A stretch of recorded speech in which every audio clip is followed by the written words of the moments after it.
Mais, Billy. Quoi? Où est ta sérum? Je ne sais pas et je m'en moque. C'est bizarre, il avait pourtant dit qu'on aurait une vidéo à faire aujourd'hui. Je me demande où est-ce qu'il est. Oui. Pouf. Alors les gens, que pensez-vous de mon arrivée incroyable? Ah, cringe. Cringe. C'est vous qui êtes cringe. Enfin bref, j'ai une nouvelle assez spéciale à annoncer. En effet, après une longue réflexion, j'ai enfin décidé de prendre une résolution. Oh, tu vas enfin suivre ton rêve et devenir vendeur d'alpagas sauvages? Quoi? Mais non, c'est pas ça. Il a enfin décidé de se suicider pour enfin me donner sa chaîne. Mais vous êtes malade! J'ai juste décidé de lancer un nouveau concept. Ah, donc pas de... Non, pas de. Bref, j'ai décidé de lancer le concept C'est quoi? Dans ce concept, je parlerai d'un univers au lieu de parler d'un personnage en particulier. Ouais, je m'en fous. Tu vas voir que lorsque tu sauras de quoi je vais parler, tu vas moins t'en foutre. En effet, pour ton plus grand plaisir, j'ai décidé de parler d'un manga. Vraiment? Oh oui, bref, si je vous parle de conquête, de mort et de squelettes, vous pensez à quoi? Vous l'aurez compris, aujourd'hui on parle du Mao Senka.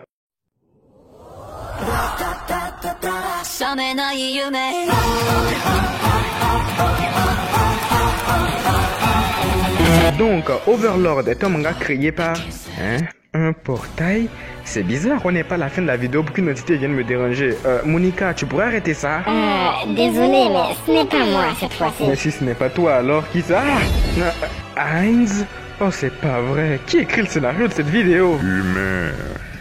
Je suis un squelette en fait. Peu importe.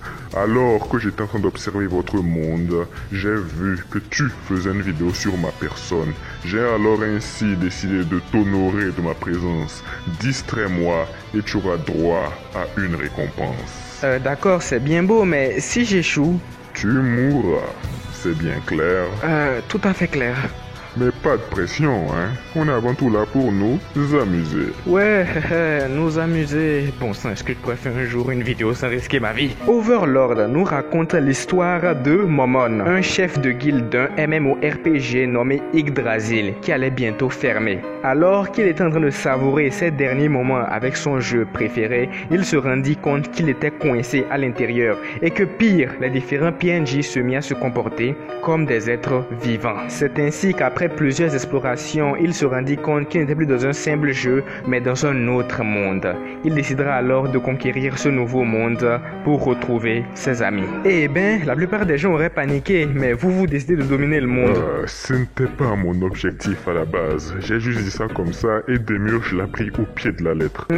Bref, vous devez vous demander pourquoi j'ai décidé de vous parler d'Overlord en particulier. Ceci est très simple, car avec la myriade d'isekai tous plus nuls les uns que les autres, Overlord se démarque du lot. Il nous présente un univers riche et varié où chaque lopin de terre a une histoire, où chaque contrée, aussi éloignée soit-elle, a un vécu sociopolitique. Et on prend vraiment du plaisir à explorer chaque recoin de cet univers riche et varié. Mais que serait un univers sans des personnages? Overlord ne brille pas juste par ses combats ou par son univers. Non, il brille aussi par sa myriade de personnages, aussi bien principal que secondaire. Et l'on le constate avec les différents gardiens du tombeau de Nazarick. Chacun a sa manière de voir les choses, d'agir et de se développer. Bref, chacun a sa personnalité. Et l'on se rend très vite compte que ce n'est pas juste des monstres qui sont prêts à écraser tout sur leur passage, mais une famille étant prête à éradiquer n'importe quel ennemi pour être heureuse. Mais nous voyons aussi le point de vue des personnages extérieurs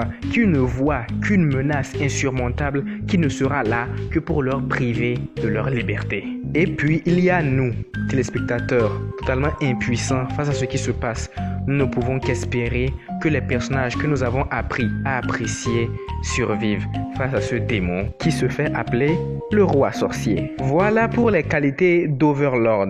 Évidemment, j'ai quelque chose à redire, notamment sur Heinz. Fais attention à ce que tu vas dire. Si par malheur tu me blasphèmes, tu périra. Ok, d'accord, je vais essayer d'être le plus objectif possible. Ce que j'ai à reprocher à Heinz est avant tout son évolution. Ok, il est cool, ok, il est classe, mais il n'évolue quasiment jamais. Peu importe les choix qu'il fait, il ne se remet jamais en question, tout simplement parce qu'il n'échoue réellement jamais. J'ai beaucoup aimé la fin de la saison 1 où Shaltir se fait posséder, tout simplement car on voit Heinz impuissant face à une situation, quelque chose qu'il ne veut pas résoudre en un claquement de doigts. Bref, on le voit douter, on le voit échouer, on le voit évoluer. Et c'est ce manque d'évolution qui me dérange surtout dans les isekai, car là on nous contente de nous donner un héros cheaté qui fait des trucs cheatés sans réelle évolution. Évidemment certains isekai essaient de sortir de là, par exemple Re:Zero, mais c'est vraiment trop peu. Mais tout ceci, je me doute bien que c'est juste du chipotage.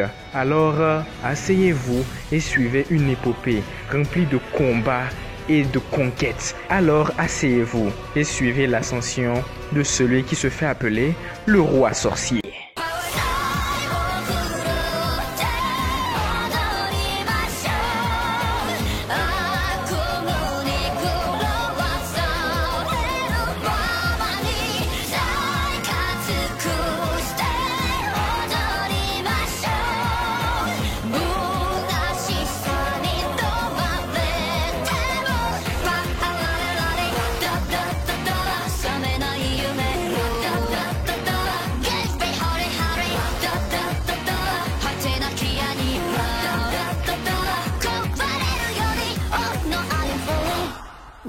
Bien, cette vidéo à présent terminée. Désolé pour ma voix, j'ai quelques problèmes de puissance ces derniers temps. Mais j'espère tout de même que ça vous aura plu. Au fait, ça vous a plu, ô grand roi sorcier? Je n'ai pas vraiment apprécié ta critique sur ma personne. Mais oui, tu m'as distrait. Alors tu as droit à un vœu. Ah, cool! Qu'est-ce que je vais demander? Ah oui, pouvez-vous enlever votre masque? Quoi? Je ne porte pas de masque. Ceci est mon véritable visage. Pourquoi j'ai du mal à vous croire? Ah, bon d'accord, tu as gagné. Je le savais, tant de puissance, c'était impossible. Vous êtes sale Zolgon. Ah, peu importe, je peux partir maintenant. Pouvez-vous demander aux gens de s'abonner, s'il vous plaît? Non. Allez, quoi? En squelette, on doit bien se soutenir le fémur. Bien, n'hésitez pas à liker et à vous abonner, ou j'enverrai Cocytus vous vasectomier. Et surtout, n'oubliez jamais, soyez prêts à tout pour sauver ceux que vous aimez. Waouh, on dirait que vous avez fait ça toute votre vie. C'est normal, j'étais streamer avant de devenir souverain. Ah, ok. Je peux vous appeler Oni-chan? Tu m'appelles comme ça, tu es mort. Une deuxième fois. Ok.